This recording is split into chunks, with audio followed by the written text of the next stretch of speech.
Hey everyone! In this video, I'll show you how to use the Team Member feature in ReplyRush, how it works, and how it can make managing your team much easier. With this feature, you can invite team members to your ReplyRush workspace and control exactly which accounts and features each person can access. To get started, go to the Team Member section from the sidebar. Here, you'll see all the members currently added to your workspace. To add someone new, simply click Add Team Member. Now, enter your team member's name and email address. Next, choose which Instagram accounts they can access. If you have Facebook pages connected, you can select the specific Facebook pages they'll be working with as well. Next, choose their feature access. This is where Team Member becomes really useful.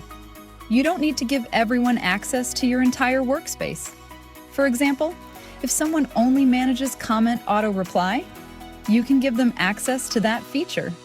Or you can select posts and reels, stories, flow automation, lead generation, template library, and other features based on their role. This way, each team member gets access to exactly what they need. Once everything is set, click Invite Team Member. The member will be added to your team list, and an invitation will be sent to their email. They'll receive an email like this and can simply click Accept Invitation to join your ReplyRush workspace.